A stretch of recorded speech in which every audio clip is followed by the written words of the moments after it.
오늘 주신 히브리서 2장 5절부터 9절까지 말씀 드리겠습니다.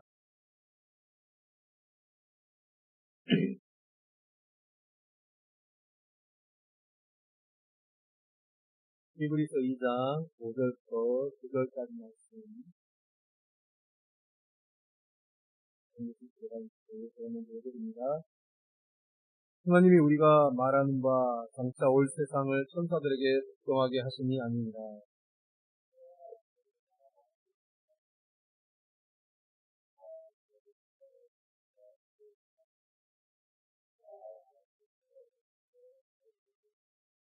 그를 잠시 동안 천사보다 못하게 하시며 영광과 존귀로 관을 씌우시며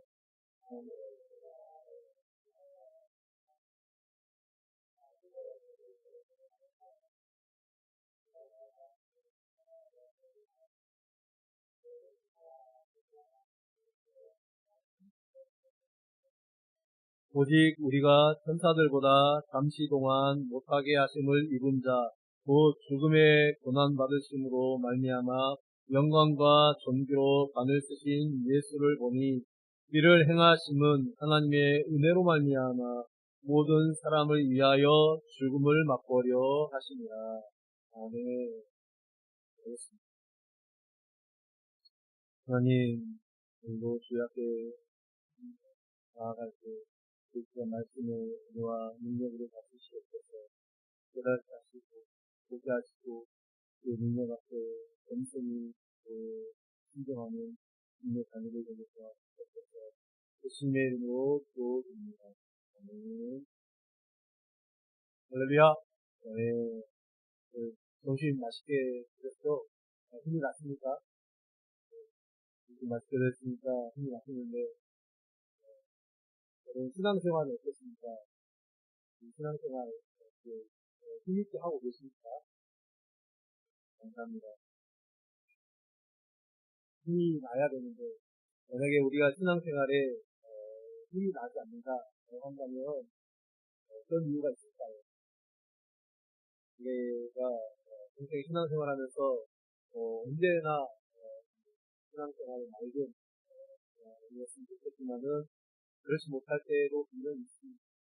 근데 왜 그렇지 못하는가를 쭉 보면은 신앙생활에 힘이 빠질 때는 이 하나가 우리가 믿음으로 산다라고 하지만은 우리의 그 믿음이 현실의 삶, 우리가 살아가는 삶에서 어떤 영향력을 끼치지 못할 때 그때 아마 우리가 신앙생활에 힘이 빠지지 않는가 그런 생각을 하게 됩니다. 말하자면 이제 세상은 우리의 믿음을 대단하게 보지도 않고 믿음이 있는 자를 두려워하지 않습니다. 오히려 세상은 사람들은 힘 있는 자, 돈 많은 자, 권력 앞에서 머리를 조아리지만 믿음 있는 성도들에게는 그렇지 않죠. 믿음으로 살아가는 자들에게 우리가 믿음으로 산다라고 말하면은 뭐라고 해야 합니까? 이들이 겁먹으시냐 이런 이야기를 합니다. 조롱하는 것이죠. 그렇기 때문에 이런 이야기를 들으면 어쩌면 우리가 이런 이야기들 때문에 힘이 없고 신앙생활에서 맥이 빠지고 또 그런 것들이 우리로 하여금 좀 심하게 할 수 있다는 것입니다. 그러다 보니까 우리가 십자가를 말하지만은 십자가를 말하면서도 내가 십자가를 말한다고 내가 십자가만을 바라본다고 달라진 게 뭐가 있느냐? 이제 뭐 어떤 불신의 마음들이 또 들어올 때가 있습니다. 그렇기 때문에 하나님을 말하면서 입으로는 하나님을 말하면서도 그 속에는 하나님을 바라보지 않는 그런 상태일 수도 있다라는 것입니다. 우리의 어떤 신앙의 상태를 조금씩 냉정하게 돌아보자라는 것입니다. 이런 상태이기 때문에 우리가 말로는 하나님 우리와 함께 하신다, 하나님 나와 함께 하신다 이렇게 말을 하면서 또 이렇게 떠들어대고 있지만은 하나님이 함께하는 나는 달라진 게 뭐가 있나? 내 스스로가 이제 그런 생각이 들 때는 조금씩은 믿음을 가지고 있는 내가 신이 초라하게 느껴질 때가 있습니다. 너무 지금 비관적으로만 이야기하는지 모르겠습니다. 그러면은 여러분들은 하나님이 여러분과 함께하고 계신다라는 것을 실감하고 계십니까? 정말 감사합니다. 삶 속에서 우리가 이것들을 체험해야 될 것입니다. 사실 이제 믿는다고 하면서 우리가 기대하는 것이 무엇입니까? 많은 사람들이 기대하는 것이 함께 한다면, 하나님 나와 함께 한다면은 뭐 이제 그런 거죠. 예를 들어서 길 가다가 뭐 돈벼락이라도 좀 맞아야 되는 건 아닌가, 그래서 체험해야 되지 않는가. 그래서 가다가 복권을 한 장 샀더니 그것이 1등에 당첨이 되고, 예, 뭐 복권 1등은 둘째 쓰고, 하다못해 이제 우리가 뭐 어디 4,500 쿠폰을 땄는데 거기에 한 점 더, 옛날에 그런 거 저도 걸려본 적이 있습니다. 굉장히 기분이 좋더라고요. 그런 것들이 걸리면은 하나님이 나와 함께 하시는구나, 그것들을 체험할 수가 있는데, 그런 게 전혀 없으니 하나님이 과연 나와 함께 하시는가, 그 의심의 마음, 불안의 마음, 이런 것들을 우리가 들게 된다라는 것입니다. 예, 그러고 보면, 이런 것들을 쭉 보면은 우리가 가지고 있는 믿음이 우리들끼리 있으면은 굉장히 대단한 것 같지만은, 우리가 굉장히 어떤 누군가 교회 안에서 저 사람 믿음 참 대단해, 정말 귀하다라고 말하는 것 같지만은 우리 홀로 시장 가운데 있을 때는 참으로 내 믿음이 형편이었구나, 이런 것들을 깨닫게 됩니다. 근데 이런 형편없는 우리들을 성경은 뭐라고 말씀하십니까? 우리가 지난 시간들 통해서 계속 살폈듯이 우리를 향해서 존귀한 자다, 우리가 얼마나 존귀한 자인가, 천사들보다 존귀한 자다라고 말하고 있습니다. 분명히 천사들을 향해서 구원받을 상속자를 섬기라고 보낸 존재, 우리 구원받은 하나님의 자녀들을 섬기는 존재다라고 말하고 있습니다. 이 천사를 세상에서는 굉장히 신기한 존재로 여길 것이지 않습니까? 왜냐, 영적인 존재입니다. 눈에 보이지 않는 존재이기 때문에 신기하다라고 생각합니다. 만약에 천사가 나타났다 그러면은 저들은, 이 세상 사람들은 깜짝 놀랄 것입니다. 그런데 히브리서는 그 천사들이 택한 자녀들을 위하여 섬기라고 보냄을 받은 자들이다, 이 존재다라고 이야기합니다. 근데 이렇게 우리가 존귀한 존재지만 정작 저와 여러분들, 우리 성도된 자들은 자신을 향해서, 나를 향해서, 스스로를 향해서 얼마나 존귀한 자라는 생각을 가지고 계신지 모르겠습니다. 그런 생각을 잘 하지 않습니다. 이제 그런데도 자꾸만 성경이 우리에게 존귀한 자다, 존귀한 자다 하니까, 내가 존귀한 자가 아닌가 보구나, 이런 생각을 가질지는 몰라도 막상 세상에서는, 우리의 살아가는 모든 삶의 표현에서는 그러한 모습으로 살지 못한다라는 것입니다. 왜 그런가? 비록 성경은 우리를 존귀한 자라고 하지만은 막상 세상에 살아갈 때는 우리를 누가 그렇게 존귀한 자로 대접하는 것도 아닙니다. 그렇지 않습니까? 현실에서 우리를 존귀한 자로서 대접을 하는 것이 아니라, 우리가 대접을 받는 것이 아니라 오히려 하나님조차도 때로는 우리를 세상에서 높여주거나 존귀하게 그렇게 만들어주지도 않습니다.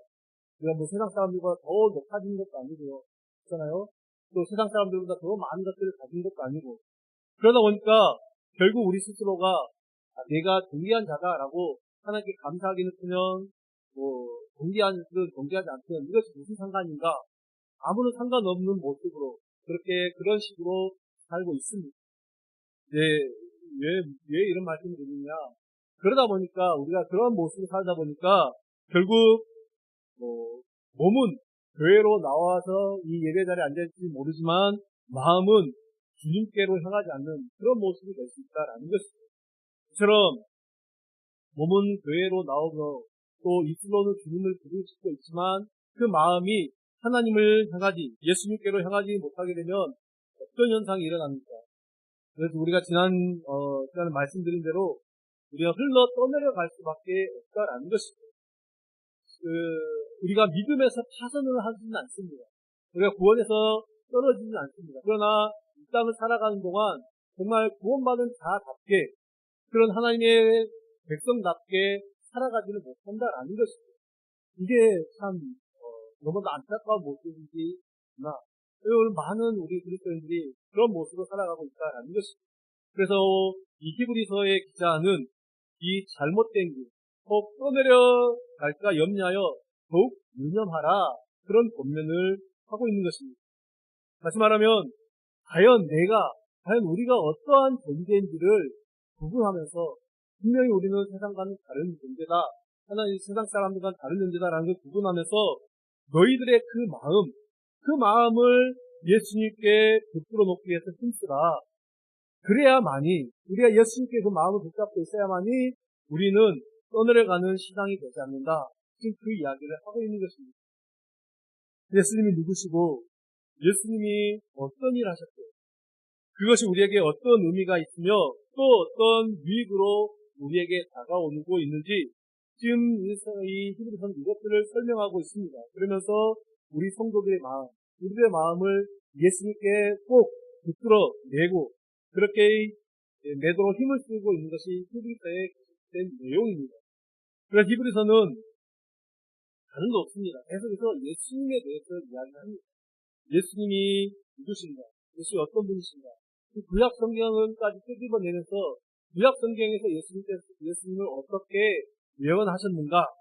이거 예수님이 이미 구약 때부터 예언되셨고 또 그 예언된 계시된 분이 이 땅에 오셨고 죽으시고 부활하시고 승천하셨고 이제는 다시 또 이 땅에 재림으로 오신다. 이 말씀을 하는 것입니다. 그래서 히브리서 이 기자가 우리 성도들에게 우리들에게 하는 권면은 무엇입니까? 참고 기다리면 좋은 날이 온다. 이런 막연한 기대감을 우리에게 주지 않습니다. 오늘 이 히브리서의 1차 수신자는 당시 고통받고 또 핍박받고 있는 1세기 그런 그리스도인들입니다. 너희들이 이 고통 잠시 그냥 참고 있으면 조금만 기다리면 좋은 날이 온다. 이런 막연함을 이야기하는 것이 아니라 예수님이 세상에서 어떻게 사셨는가, 예수님이 어떻게 사셨는가 그것을 보라. 그것을 말하고 있는 것입니다. 예수님은 영광을 받으셔야 할 분이고 존귀하신 하나님의 아들이다. 또한 세상을 창조하신 창조주다. 이것들 이야기하십니다. 또 이런 예수님이 이런 신분이라면 당연히 세상은 예수님을 존귀하게 여기고 영광을 돌리고 높임을 예수님이 받으신 것이 마땅합니다. 세상이 그렇게 해야 되는 거죠. 그런데 세상은 오히려 예수님을 죽였다. 이 이야기를 하고 있는 것입니다. 예수님께서 하나님의 아들로 오셨으면 뭐합니까? 세상이 알아주지도 않고 오히려 악한 죄인으로 여기며 죽여버렸다라는 것입니다. 근데 여러분, 이것이 바로 우리의 현실이다라는 것입니다. 우리도 똑같다라는 것입니다. 우리가 믿음으로 살고 우리가 하나님의 붙잡고 살지만 세상은 그 믿음, 그것 알아주지 않는다라는 것입니다. 그러면 우리는 세상이 알아주도록 살아가야 됩니까? 그들이 원하는 방향으로 나아가야 됩니까? 그 이야기를 하는 것이 아니라 늘 계속해서 예수님을 바라보며 믿음으로 살아가야 된다. 그래서 우리가 아무리 세상 속에서 예수님을 말해봐야 예수님으로 인해서 대접받는 것은 없습니다. 만약 예수님으로 인해서 내가 좀 세상에서 대접받고자 하는 그런 어떤 마음을 있다라고 하면은 그것은 그냥 착각일 뿐이죠. 예수님조차, 그렇죠. 예수님조차 세상에서 대접받지를 못했습니다. 예수님이 세상에서 누구에게 어떤 대접을 받았습니까? 그 창조주, 그 존귀하신 분이 세상에서는 가장 고통을 당하셨고 버림을 받으셨습니다. 그런데 우리가 예수님을 따라가는 우리가 나는 세상에 좀 대접받는 자리에 있겠다. 세상에 좀 그런 삶을 살겠다. 그렇게 생각하는 것은 결국 나는 예수님이 가신 길과는 다른 길을 가겠다. 예수님의 길을 따라가지 않겠다. 이렇게 말하는 것과 같다라는 것입니다. 그런데도 불구하고 예수님으로 인해서 우리는 정말 세상에서 대접받는 존재가 되기로 난 무슨 말이냐면 예수님이 우리에게 복을 주셔서 내가 예수님을 잘 믿고 잘 섬기면 예수님이 나에게 복을 주셔서 내가 이제 세상에서 성공한 자가 되어서 사람들 위에 쓰겠습니다. 이 생각을 가지고 산다라는 것입니다. 여러분 우리가 그러한 생각들을 가지고 있다 보니까 우리의 기도가 어떻게 되냐면 우리의 기도의 내용이 같지만 이렇게 되는 거예요. 복을 달라. 그 복을 받기를 기도합니다. 또 물질의 복, 건강의 복, 자녀가 잘 되는 복 그러면서 그런 기도를 계속해서 하는 거죠. 또 뭐 이런 기도도 있지 않습니까? 우리가 세상에서 자녀들 위해서 기도할 때 머리가 될지언정 꼬리가 되지 말아달라. 뭐 알게 해달라. 저는 이런 기도를 많이 들었습니다. 누군가가 저를 위해서 기도하실 때도 이렇게 많이 기도를 하셨고요. 이런 기도를 많이 들어왔습니다. 물론 이게 나쁘다라고 말하는 것은 아닙니다. 그러나 이것만을 위한 기도, 이런 것들, 내가 예수님을 믿는 것이 예수님을 믿고 여기 믿는 목적이 세상에서 성공하고 잘 되는 이런 것들을 추구하는 기도, 이것을 우리가 좀 지양해야 되지 않나 생각합니다.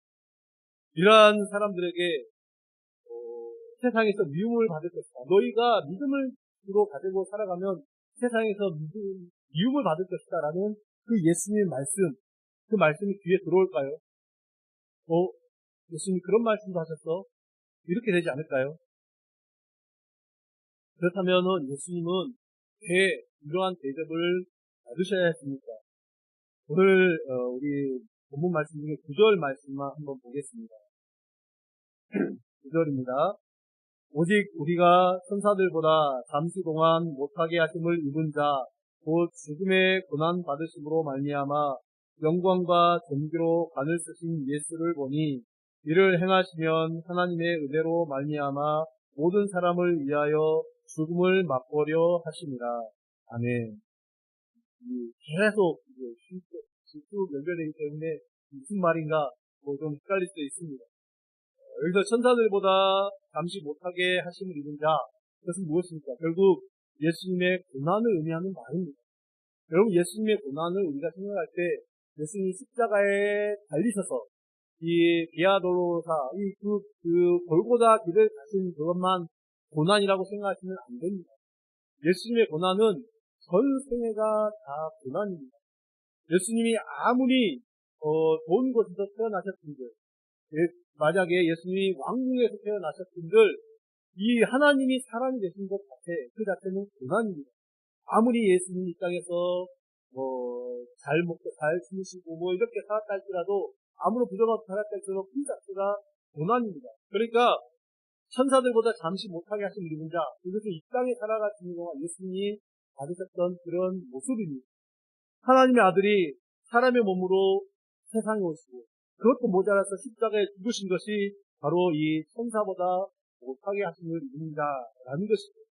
이처럼 천사보다 못하게 하심을 입으셔야 했던 것은 결국에는 모든 사람을 위해 죽음을 맛보시기 위함이었다. 오늘 성경은 그렇게 말하고 있습니다. 결국 예수님 이 땅에 오신 목적이 죽기 위해서 오셨다라는 그 이야기를 하는 것입니다.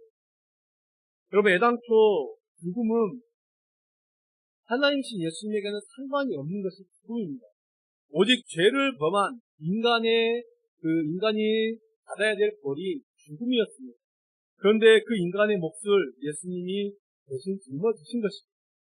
그런데 우리는 죽음을 그냥 피해야 할 것으로만 생각을 합니다.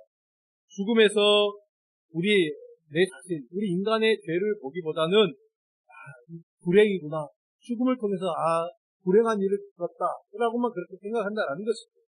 그런데 예수님이 오셔서 우리의 죽음을 맛보신 것입니다. 이제 맛보셨다라는 것은 왜냐하면 예수님 다시 살아나셨잖아요. 쉽게 얘기하면 맛만 보셨다 이렇게. 그러면서 우리의 본질이 어떤 것인가, 이 죽음을 통해서 우리의 본질이 어떤 것인가를 보여주셨습니다. 너네들의 본질, 너희 죄인들의 본질은 멸망이다, 죽음이다. 이것을 예수님께서 보여주신 것입니다. 여러분, 그렇다면 우리가 예수님의 죽음에서 가야 되는 것은 무엇입니까? 우리의 본질이 죽음인데 그 예수님이 대신해서 주신 예수님의 그 죽음에서 가야 되는 것은 무엇이냐? 우리를 구원하신 그 은혜, 그 사랑이 얼마나 큰지 우리는 그것들을 분명히 깨달아야 됩니다. 은혜에 대한 진정한 감사가 이 죄를 아는 것에서 나오는 것입니다. 내 죄로 인해서 내가 죽어야 되는데 예수님이 죽었다. 여러분, 이것을 우리가 예수님의 죄의 죽음에서 봐야 되는 것입니다. 예수님의 죽음이 애당초 나의 몫이었다, 우리의 몫이었다라는 것을 깨달을 때 그것이 바로 예수의 죽으심이 큰 은혜로 다가오는 것입니다. 우리가 그것들을 깨닫지 못하면 예수님의 죽으심은 예수님의 죽으심이고 나는 나다. 별개로 생각한다라는 것입니다. 그리고 예수님의 그 죽으심이 은혜로 다가올 때 우리는 이제 세상에서 내가 어떠한 존재로 살아가야 되는가, 우리의 삶이 어떠해야 되는가를 깨닫게 되는 것입니다. 예수님은 인간의 죽음과는 아무런 상관이 없는 분입니다. 인간이 죽는 것은 자신의 죄로 인한 것이기 때문에 예수님이 져야 할 책임, 그것은 아예 있어서는 없던 거였습니다. 그런데 그런 분이 죽음을 맛보셨습니다. 그것이 하나님의 뜻이었기에 그 뜻에 순종하기 위해서 이 땅에 오셨습니다. 그래서 여러분, 예수님의 그 뒤를 따라가는, 예수님을 믿는 우리들에게 요구되는 것이 바로 이 부분입니다. 무엇이냐? 하나님의 뜻에 순종하는 거예요. 예수님이 그 하나님의 뜻에 순종하여 당신의 목숨을 주셨듯이 우리 역시 이제 이 땅을 그 예수님의 목숨으로 구원받은 우리가 해야 될 것은 마땅히 하나님의 뜻에 순종한 삶입니다. 그럼 하나님의 뜻이 무엇입니까? 적어도 하나님의 뜻은 이 땅에서 우리가 높임받고 대접받는 것은 아닙니다. 오히려 낮아지고 섬김의 자리에서 예수님을 증거하는 그것이 바로 우리를 향한 하나님의 뜻입니다. 하나님은 우리가 그렇게 살기를 원하십니다. 따라서 만약 내 신앙과 내 믿음이, 여러분의 신앙과 믿음이 내 삶의 현실에서 아무런 영향력이 없고 힘이 없는 것 때문에, 만약에 그것 때문에 내가 믿음으로 살고 있지 못한다라고 하면은 그것은 하나님의 뜻에 순종하며 사는 것이 우리에게 마땅한 도리다라는 것을 아직도 깨닫지 못하는 것입니다. 여러분, 우리가 믿음으로 살면서도 그 삶 속에서 내가 세상 사람들에게 영향력이 되지 않는 것, 또 큰 삶에 영향을 미치지 못하는 것 때문에 실망하지 마십시오. 우리가 복음을 전하면서 또한 힘있게 이 예수님을 증거하면 그들이 다 돌아오면 얼마나 좋습니까? 그런데도 불구하고 그들이 오히들에게 조롱받고 또 핍박받는 이런 것들에 대해서도 실망하지 마십시오. 우리 성도들이 이제 살아가면서 자신이 한번 불행하다고 느낀 적이 있습니까? 여러분 삶 속에서 나는 내 인생이 왜 이렇게 불행한가 그렇게 생각하신 적이 있습니까?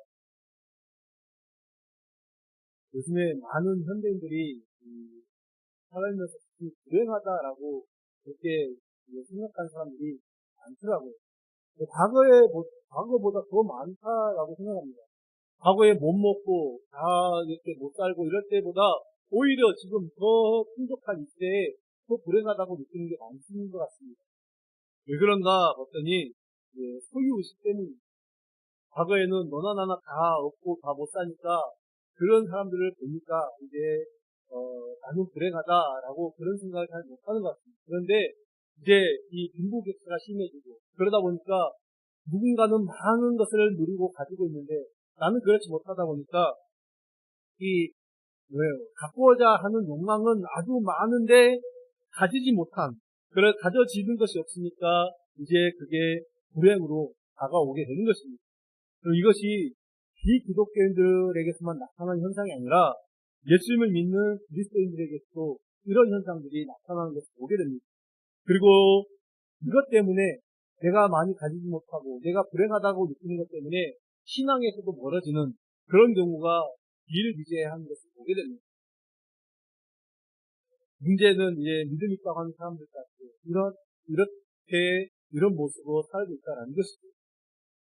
여러분, 그러면은 우리는 믿음을 가지고 있는데 이 믿음으로 인해서 여러분들이 원하는 믿음을 갖고 있는 것으로 인해서 무엇을 보고자 하십니까? 이 믿음 가지고 무엇을 원하고 있는지, 믿음에 대해서 쉽게 말하면 나에게 어떤 일이 일어나기를 원하시는가요? 내가 믿음이 있으니까 풍성한 어떤 삶, 성공적인 삶, 이것들을 원하는가? 세상으로부터 존귀와 또 영광과 칭찬과 이런 것들을 받는 존재가 되기를 원하십니까? 만약에 우리가 믿음으로 살면서 얻고자 하는 것이 이러한 세상적인 것이다라고 하면은 열이면 열, 백이면 백, 믿음으로 또 믿음 때문에, 예수님 때문에 실망할 수밖에 없습니다. 이런 생각 자체가 잘못된 것이고 어리석은 생각입니다. 믿음으로 산다고 하면서 자꾸만 말은 믿음을 이야기하면서 자꾸만 세상의 것들을 바라고 추구하는 것은 그것에 눈을 들이고 있는 눈독을 들이는 것은 어리석은 삶이다라는 것입니다. 그럼 우리가 세상을 한번 바라보십시오. 그 세상에 있는 것들 중에 우리가 눈에 보이는 것들 중에 영원한 것들이 어디가 있습니까? 잠시 동안 존재하다가 다 사라질 것들에 불과합니다. 물론 그런 것들이라도 세상의 것들이 우리에게 때로는 만족과 즐거움을 줄 수도 있습니다. 육신의 만족과 즐거움을 줄 수가 있는 것입니다. 그래서 돈 많이 벌고 싶고 그래서 정말 내가 다 하고 싶은 거 다 하고 싶고 누리고 싶은 거 다 누리고 그런 살고 싶은 것이 어쩌면 여기 있는 우리 모두의 마음도 그 마음은 분명히 있을 것입니다. 그러나 그런 모든 즐거움조차도 사실은 말 그대로 단지 잠깐입니다. 반대의 경우도 마찬가지. 우리가 아무리 못 먹고 못 살고 고난과 어려움으로 믿음으로 인해서 대접받는 것도 없고 그렇게 산다 할지라도 그 역시도 잠시 잠깐입니다. 그리고 이제 이 잠시가 지나면 많은 것들을 누리고 소유하고 살든지 아니면 그 반대의 경우가 되든지 잠시 잠깐인데 이 잠시가 지나고 나면은 우리에게 오는 것은 무엇입니까? 그것은 이제 영원히 우리에게 옵니다. 영원이라는 것도 있어요. 그래서 그 영혼을 가지고 우리가 어디에서 살게 되는가? 영혼을 가지고 영원한 천국에서 주님과 함께 사는가? 아니면 영원한 지옥에서 사는가? 이것이 우리에게 온다라는 것입니다. 근데 예수님은 우리를 이 영원으로, 영원한 주님의 나라로 데려가시기 위해서 이 땅에 오셨고 미리 죽음을 맛보신 것입니다. 예수님이 죽음을 맛보셨으나 잠깐 동안이라고 말씀합니다. 이처럼 우리 역시 예수님의 자리에서 고난을 받고 천사보다 못한 존재로 이렇게 대접받으면서 산다 할지라도 그것이 바로 잠시 잠깐이다라는 것입니다. 그러면 우리 중에는 어떤 사람들은 이렇게 생각할지 모르겠습니다. 우리가 잠시 잠깐 사는 건데 잘 먹고 잘 살고 많은 것을 누리고 하고 싶은 거 다 하고 살아도 잠깐이고 반대의 경우도 잠깐인데 이왕이면은 이렇게 많은 것을 가지고 누리면서 살고 이 땅의 삶이 잠깐의 삶이 끝나면은 영원한 주님의 나라에 가는 것 어떤가? 굉장한 가장 최상의 시나리오죠. 그렇지 않습니까? 이 땅에서도 우리가 하고 싶은 거 다 하고 잘 먹고 잘 살다가 주님 나라에 가서 또 그렇게 영원한 성육 가운데 있는 것 너무나도 우리가 바라는 것일지도 모르겠습니다. 그럴듯하지 않습니까? 근데 만약 우리가 이런 것들을 생각한다면 인간이 내가 얼마나 악한 존재인지를 깨닫지 못하는 사람들입니다. 우리는 스스로를 절대로 과대평가하지 말아야 됩니다. 우리가 세상에서 하고 싶은 것 다 하고 누리고 싶은 것 다 누리고 가진 것 싶은 것 다 하고 그렇게 살다 보면 어떻게 되겠습니까? 어느새 우리는 주님과 상관없는 삶을 살게 된다라는 것입니다. 맞습니다. 우리는 죄인입니다. 하나님 우리를 세상에 잠시 버려둔 것처럼 하신 것은 당신의 뜻이 있기 때문입니다. 하나님의 뜻이 있기 때문이다라는 것이죠. 그리고 우리로 하여금 이 잠시 동안의 죽음을 맛보게 하신 그 하나님의 사랑, 그 은혜를 안다면 우리는 이제 어떠한 자리에 있다 할지라도 낙심하지 않는다라는 것, 실망하지 않는다라는 것입니다. 우리가 비록 이 땅 가운데서는 많은 것들을 누리고 살지 못하더라도 결코 좌절하거나 낙심할 필요가 없다라는 것입니다. 하나님의 사랑에 대한 이러한 깨달음, 여러분 이러한 깨달음이 우리의 그 영혼에 닫히되어서 이 히브리서 6장에 나오는 표현이죠. 영혼에 닫히되어서 우리를 흘러내려가지 않도록 떠내려가지 않도록 굳건하게 하실 것입니다. 여러분 그 사랑을 우리가 깨달아야 됩니다.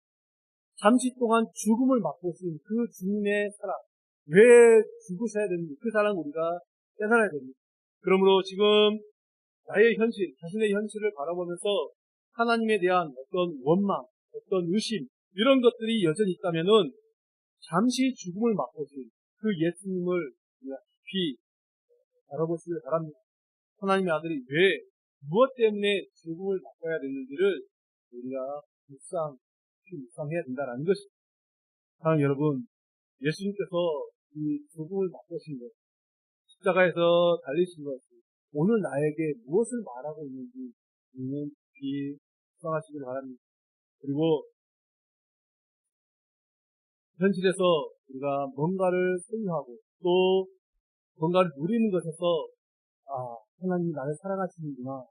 내가 가진 것들 때문에, 내가 누리고 있는 것들 때문에 하나님이 나를 사랑하시는구나. 이렇게 생각할 것이 아니라 예수님에게서 그 십자가에서 잠시 동안의 죽음을 맛보신 그 예수님에게서 우리를 사랑하시는 그 하나님의 사랑을 찾으시고 깨닫기를 바랍니다. 그럼 고생도 잠깐이고 또 행복도 잠깐입니다. 잠깐으로 끝날 인생 때문에 우리가 고민하고 염려하고 근심하고 세월을 소비하기보다는 영원히 주어질 그 영광, 그 복을 바라보며 이 땅에서 비록 우리의 현실이 어렵지만, 현실이 힘들지만은 기쁨으로, 정말 기쁨으로 살아가는, 기쁨이 넘치는 삶을 살아가기를 예수님의 이름으로 간절히 축원합니다. 기도하겠습니다.